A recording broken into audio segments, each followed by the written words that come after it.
Jesus who loves the children and youth. When we read what it teaches, we can receive heaven's truth. It tells us that the God above has a plan for this lost world. It tells us that this God of love cares for each boy and girl. I believe what Jesus says to me. I believe in the Bible.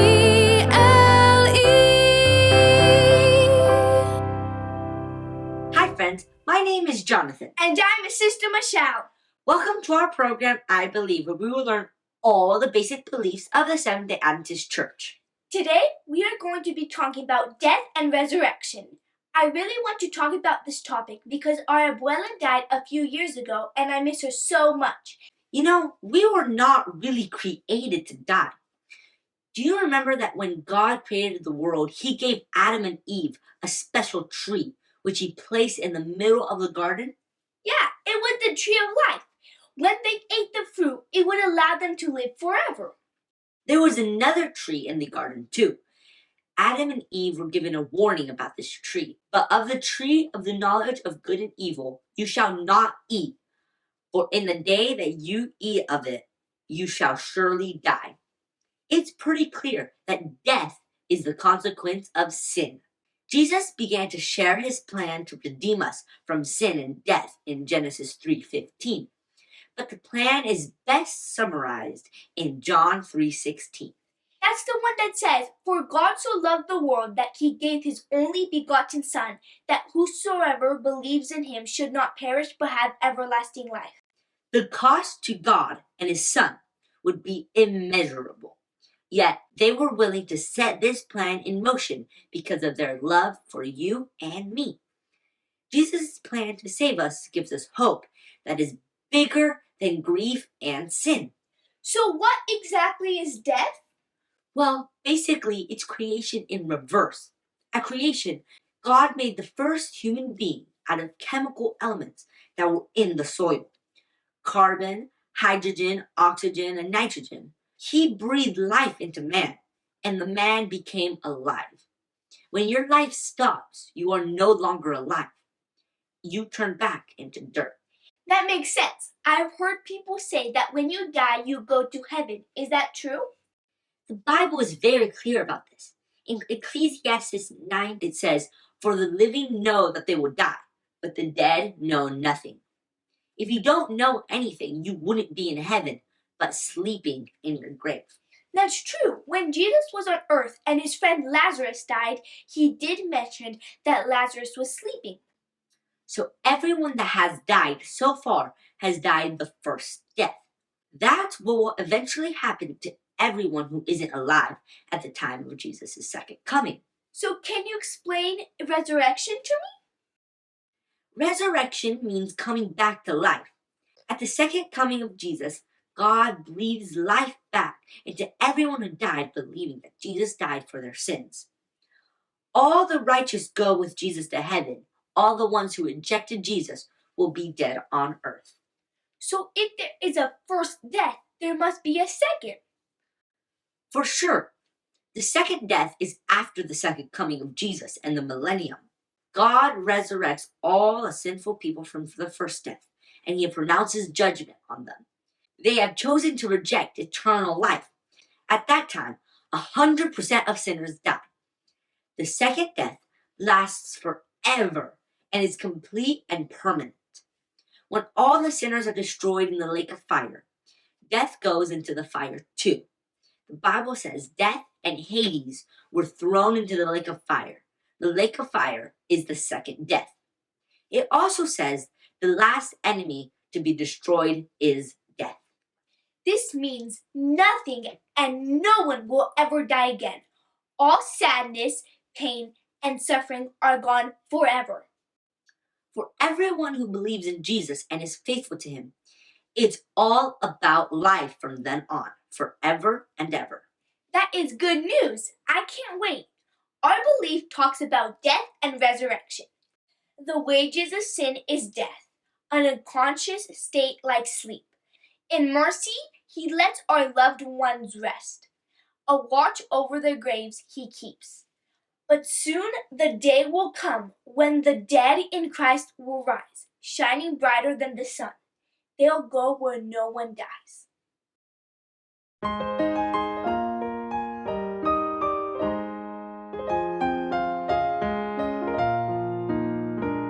The wages of sin is death, an unconscious state like sleep. In mercy he lets our loved ones rest, a watch o'er their graves he keeps.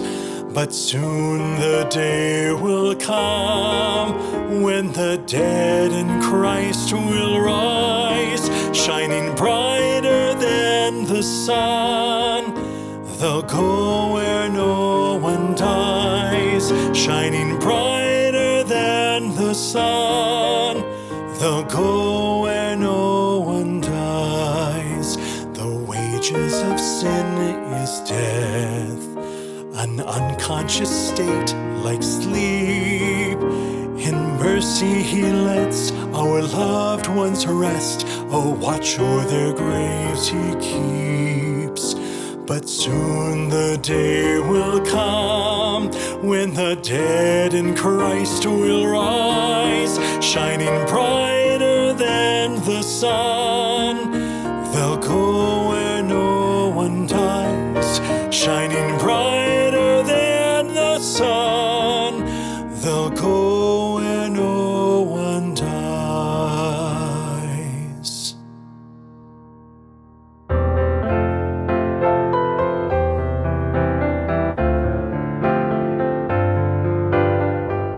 The Hebrew word for the grave, the place where the dead are buried, is Sheol. The Greek word is Hades, which means see no more. Hell is not really a place, but a state of being without God, or dead. Eternal hell is being dead without God forever. We cannot talk to dead people. They are asleep in the grave until Jesus comes back to earth. Satan's evil angels can pretend to be dead people who can talk to you. But when you understand what the Bible says, you will know that Satan is just trying to trick you.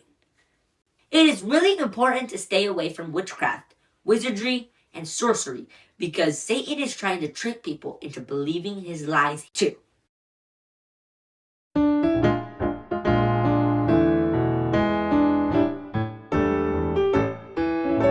the living know that they will die, but the dead know nothing. For the living know that they will die, but the dead know nothing. And they have no more reward, for the memory of them is forgotten. And they have no more reward, for the memory of them is forgotten. For the living know that they will die, but the dead know nothing. For the living know that they will die, but the dead know nothing. And they have no more reward, for the memory of them is forgotten. And they have no more reward. Ecclesiastes 9 verse 5.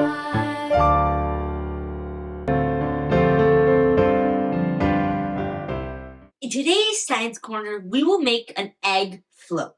Here are the materials we need: a raw egg, a glass of water, and about 1/4 cup of salt. What do you think will happen when I put this egg inside this glass of water? Looks like the egg sinks to the bottom. Now I'm going to add salt to the water slowly as I mix and see if anything changes. The egg now floats, and there's no way that I can push it back down to the bottom. At first, the egg's density is greater than the water, but as I added the salt, the density of the water increased. Eventually, the water became denser than the egg, which caused the egg to float. This reminds me that when Jesus comes back to earth, he will raise up all the righteous that died, trusting in his name, and they will be changed in the twinkling of an eye to never go back to the grave again. But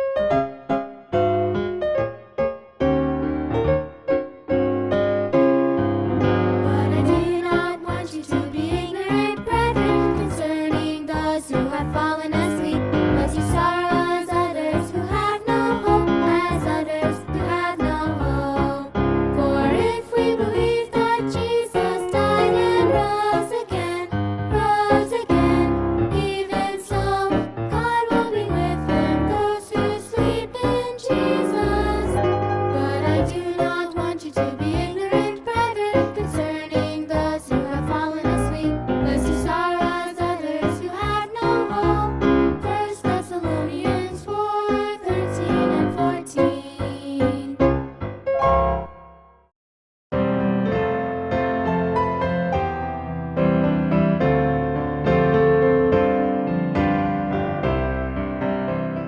Today's object lesson is titled Keys. Have you ever looked at the keys on your mom or dad's key ring? Do you know what each of their keys is used for?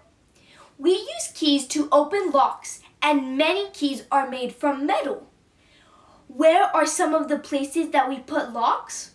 Surely there are locks on the doors of your house and vehicle. Why do we use locks? Because we want to prevent someone who doesn't have the key from getting in.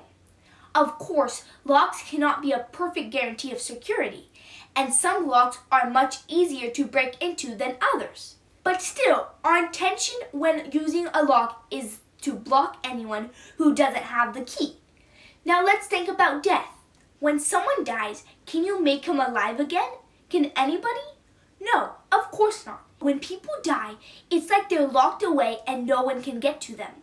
And unlike the locks we use for securing things, there's no thief or locksmith that can open the lock of death. And so, it's very good news that Jesus said, I am he who lives and was dead, and behold, I am alive forevermore. And I have the keys of Hades and of death. The keys of death! That means that Jesus can unlock death. Death is not a hopeless end for the one who believes in Jesus. Listen to the wonderful promise Jesus made.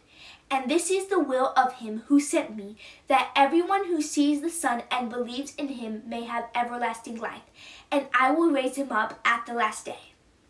I will. That promise is for sure, and it is very good news. All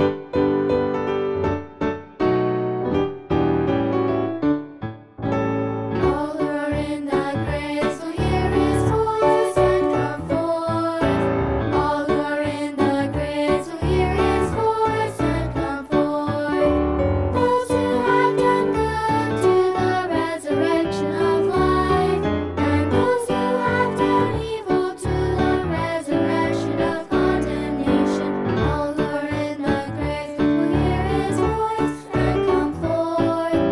All who are in the graves will hear his voice and come forth. John chapter 5, 28 and 29. We learned so much about death and resurrection today. I look forward to the day when we can see all our loved ones again. That will be amazing. Hope you guys also learned a lot. See you soon. The wages of sin is death, an unconscious state like sleep. In mercy he lets our loved ones rest, a watch o'er their grave.